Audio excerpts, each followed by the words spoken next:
All right, so I'm going to be talking through the study assignment for Unit 3. So if you are studying for your test and you want to double check any of your answers, this is a great resource for you. Before we get started, I need to mention that there are 2 mistakes in the questions themselves. So we want to fix those before we get started. So in question 6, it says x squared minus 7x minus 12. That should be plus 12. If you tried to factor it without that, you might have noticed that it doesn't work out. And then in question 14 over here, we want to add an x there. That was a typo. Once again, it's not going to work out if you don't add that. So make sure those 2 things are addressed. And now we can get started. So for these first 2, we're just converting it to standard form. Remember standard form, that is ax squared plus bx plus c. So for this one, we want to multiply them. We can write this 3x times 2x minus 4 plus 5 times 2x minus 4. That is 6x squared minus 12x plus 10x minus 20, or 6x squared minus 2x minus 20. And then over here, we want to combine our like terms. So you have a 3x squared and a minus x squared, so it becomes 2x squared. And you can do that. You can go x squared minus x squared. Then we have, and then we have another minus x squared there, meaning that this has to be x squared. And then we have plus 6x minus 6x there, or minus 4x, so it's going to be plus 2x. And then we have minus 4 plus 6, so that is plus 2. So now both of those are in standard form. So for these ones, we are factoring them as far as they will go. For this one here, we want to factor out a 4. You get 4 times x squared plus 5x minus 9. And you might try and factor this further. You might think about what multiplies to negative 9 and adds to 5. And the answer is that there's nothing. So this right here, that's fully factored. We can't go any further than that. Right, and then here, we want to take out our GCF. And our GCF here is 9x to the 5th. And then if we divide both of those by 9x to the 5th, we're going to get x squared minus 6. And so that's as far as you can factor that one. Down here, we might notice that this is a perfect square trinomial. So this is x plus 10 times x plus 10, or x plus 10 squared. This one over here, you can factor that into x minus 4 times x minus 3. This one here is a difference in squares, so we're going to write 3x plus 1 times 3x minus 1. All right, and then this one here, we're going to go through the full process because a is greater than 1, looking for things that multiply to 12 and add to 8, and that is 6 and 2. We can write this 3x squared plus 6x plus 2x plus 4. Factor there. We get 3x times x plus 2 times x plus 2, which factors all the way out to be 3x plus 2 times x plus 2, just like that. All right, and then for this one here, once again, a is greater than 1. So we multiply those, and we see what are 2 things that multiply to 140, add to 23. So it's going to be 28 and negative 5. That might be a little tricky to find, but those are the numbers that work out for us. So we can write this 4x squared plus 28 minus 5x, plus 28x minus 5x minus 35. Parentheses there and there. It's 4x times x plus 7 minus 5 times x plus 7 means it's 4x minus 5 times x plus 7. Okay, on to 10. And the first thing I'm going to do here is I'm going to rearrange this so that it is in standard form, right? Or at least so that it is in descending form, right? It's easier to see highest power to lowest power. So plus 5x cubed plus 4, plus 4x, just rearranging the orders of the terms. And now I can factor out my greatest common factor. So this is going to be x times x to the 4th minus 5x squared plus 4. And then we can actually factor this further. If we think about, this is the same form as kind of when we have x squared and x there. So we can still think about what is going to multiply 2b4 and add to negative 5. Wait a minute, did I do something wrong here?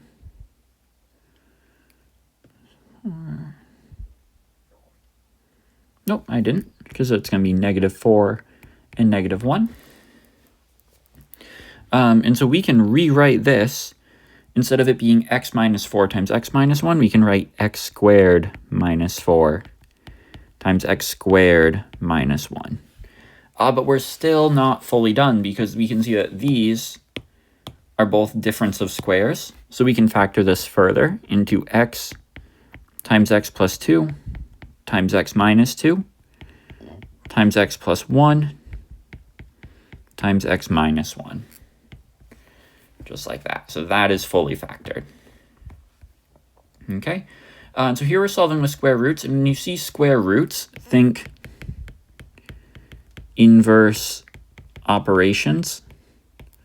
Right? These are both ones that we can solve by kind of undoing everything, moving everything to the other side. So we want to follow PEMDAS. So we first want to deal with our addition and subtraction. So that leaves us with 4 times x plus 10 squared is equal to 36. And then we'll divide both sides by 4.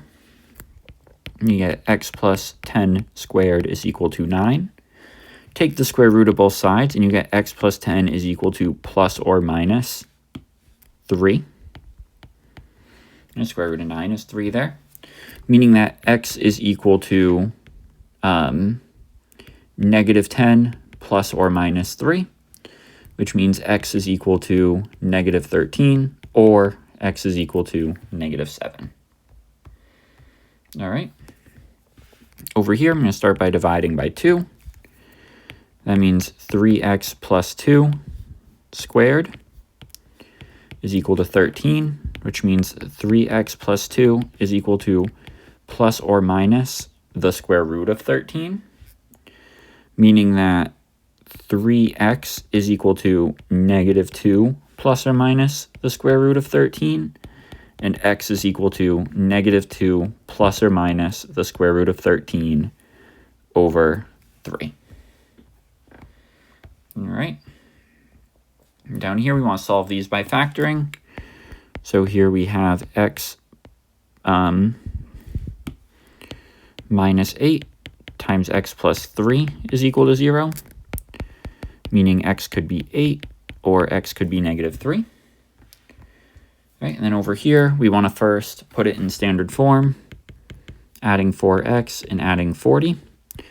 So we can get x squared plus 14x plus 40 equals 0. And then we can factor the left side. X plus 10, x plus 4 is equal to 0, translating to x is equal to negative 10, x is equal to negative 4. All right. And then this is one where we want to think about what multiplies to negative 24 and adds to 2. Well, that would be 8 and negative 6. So you can do 3x squared plus 8x minus 6x minus 8. And I made a mistake somewhere. Let's try and figure out where it is.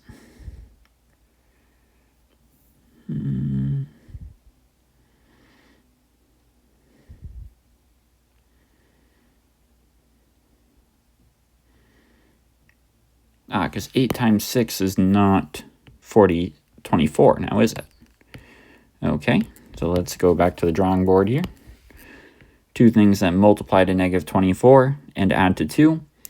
That would be 6 and negative 4. That's better. 3x squared plus 6x minus 4x minus 8. Again, that equals 0. Factor there, factor there. 3x times x plus 2 minus 4 times x plus 2. So that means 3x minus 4 times x plus 2 is equal to 0. So x could be negative 2. And then we need to solve 3x minus 4 equals 0, which will solve out to be x equals 4/3. All right, then in this one over here, we also want to put it in standard form. So we're going to subtract 3x and then add 5 over there. That means 3x squared plus 17x minus 5 is equal to 0.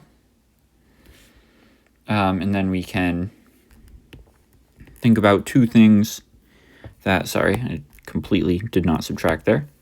14x, two things that multiply to negative 15. Add to 14, that's going to be 15 and negative 1.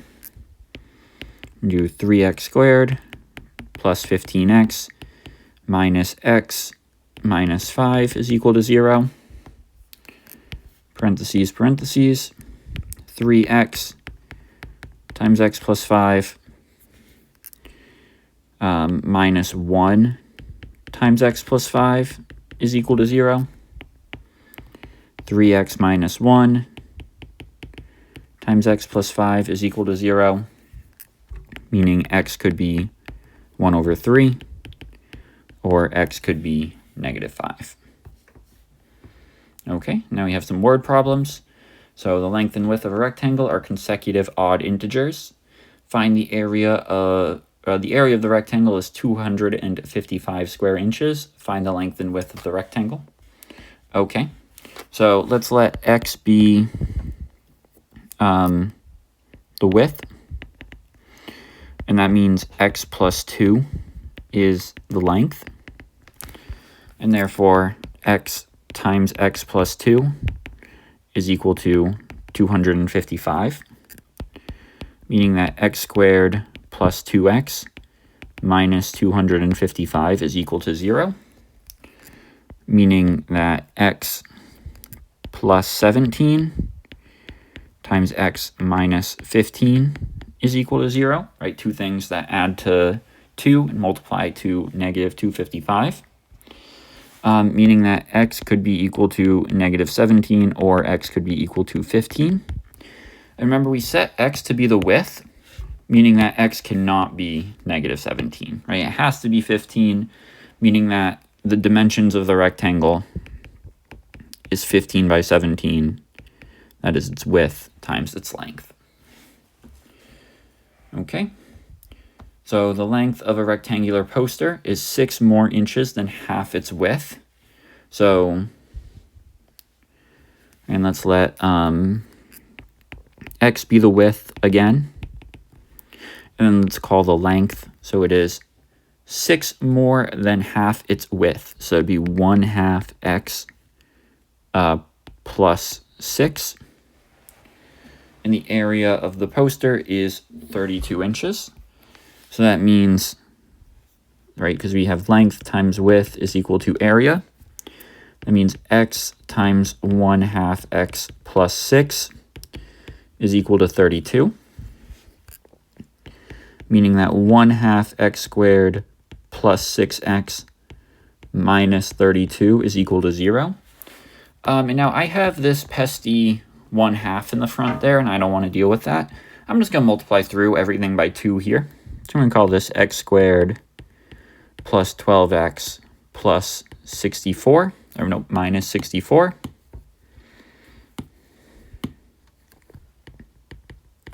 Is equal to 0. And now that factors pretty easily into x plus 16 times x minus 4 is equal to 0. X could be negative 16, x could be 4. Once again, because we called x to be the width, this negative solution we just throw out, right? We can't have a negative width, meaning that the length is then equal to 1/2 times 4 plus 6, meaning that the length would have to be 8. So the rectangle, the width times the length, that's 4 by 8. All right. And we didn't learn completing the squares. We had to skip it for the sake of time. So I'm still going to use completing the square here to solve these. However, you are welcome to use the quadratic formula. I will not be asking you on your test to solve by completing the square. So how we're going to do this, I'm going to start by subtracting 60 from both sides. X squared minus 16x is equal to negative 60. And now I'm going to add 64 to both sides. So I get x squared minus 16x plus 64 is equal to 4. And now I can factor this left side to be x minus 8 squared is equal to 4.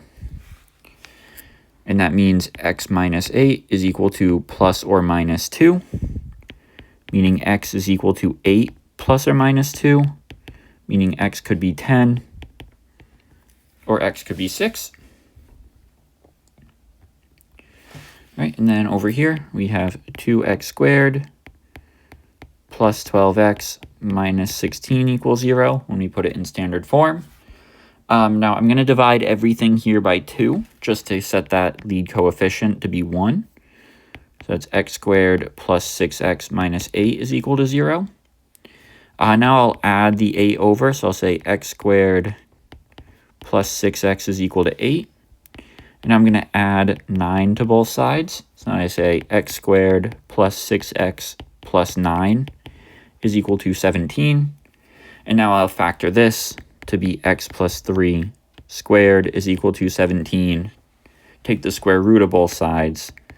X plus 3 is equal to plus or minus the square root of 17. X is equal to negative 3 plus or minus the square root of 17. Right, the quadratic formula. X is equal to negative b plus or minus the square root. B squared minus 4ac. All of that is over 2a. Now we're going to use that to solve the quadratic formula. So here's a little tip for this one. I'm going to divide both sides by 3 here. And that'll make the numbers smaller. That'll make them a lot more manageable. And you'll still get the same answer in the end. So that becomes x squared minus 8x plus 15 is equal to 0. And so now my x is going to be equal to negative 8 plus or minus the square root of negative 8 squared minus 4 times 1 times 15 all over 2 times 1. So it's going to become, so let's pull the radical out first. Let's do that.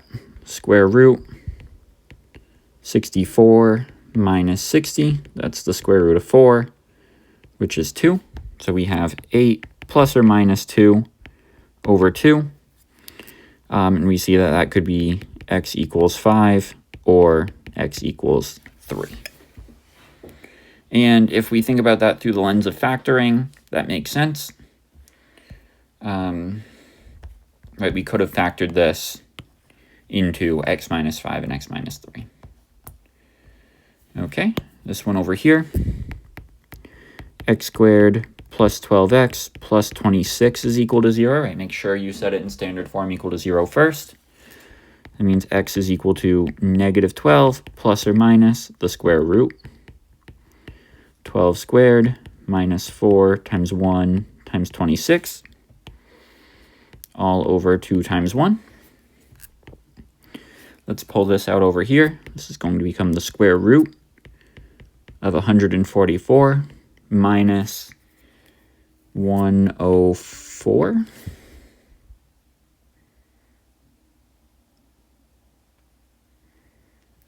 So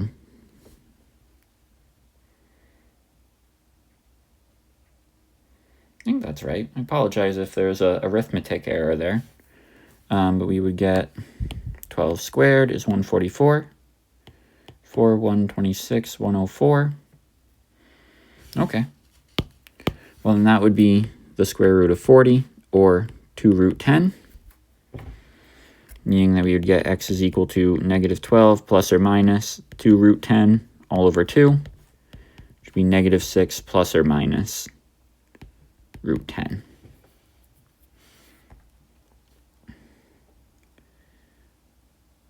And something here isn't sitting right with me, so I apologize if there is a mistake, but I don't immediately see it. All right, let's go to this one. So in standard form, we would get 2x squared minus 4x minus 6 is equal to 0. Just like I did up here. And you know what? These numbers are small enough. Let's just leave it as is. You could divide everything by 2 there, get the same answer, but I'll leave it. Negative 4 plus or minus the square root. Negative 4 squared minus 4 times 2 times negative 6 over 2 times 2. Pull this radical out. Square root of 16 plus 48. Which is then going to be the square root of 64, or 8. So then we get x is equal to 4 plus or minus 8 over 4. Which is going to be, means x could be 3, or x could be 1. And if we think about factoring, that would be x squared minus 2x minus 3, which does factor into x minus 3 times x plus 1. So hold on, so this should be a negative 1. There we go. Yep, because 4 minus 8 would be negative 4. Perfect. All right, this one here. Let's get our arithmetic caps on, because these numbers do not look welcoming. So x is equal to negative 28 plus or minus the square root. 28 squared minus 4 times 4 times 53. All over 2 times 4. It means it's 28. Oh, let's do the radical first. So 28 squared, 784 minus, is it? Let's double check that. Yeah, okay. And then 4 times 4 times 53. What did I get last time I did this? 848. So it's the square root of negative 64, which is 8i. And then we're going to get 28 plus or minus 8i over 8, or 7 over 2 plus or minus I when you simplify. All right, and then for each of these, you need to find the discriminant, remembering that the discriminant is b squared minus 4ac.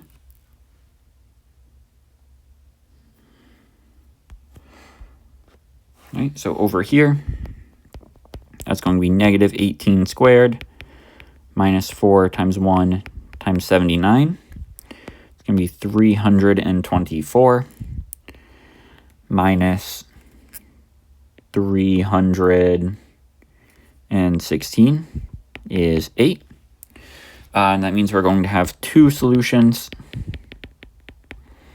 and they will be irrational, because 8 is not a perfect square. Okay? And then over here, we have 10 squared minus 4 times 1 times 50 is equal to 0. So that's 100 minus 200 is negative 100. And so we will have two imaginary but rational solutions. Right, we'll have 8i, or 10i, sorry, when we take the square root of negative 100, so we won't have any square roots left in it. In this one here, I'm going to get 30 squared minus 4 times 1 times 225. That's one too many 2's.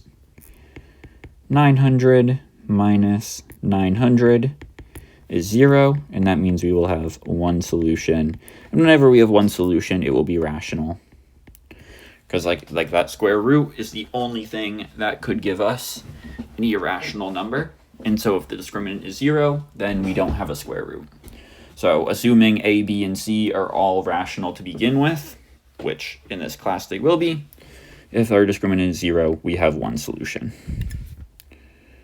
All right, you can still see my work from when I practiced this, but we'll go through it again.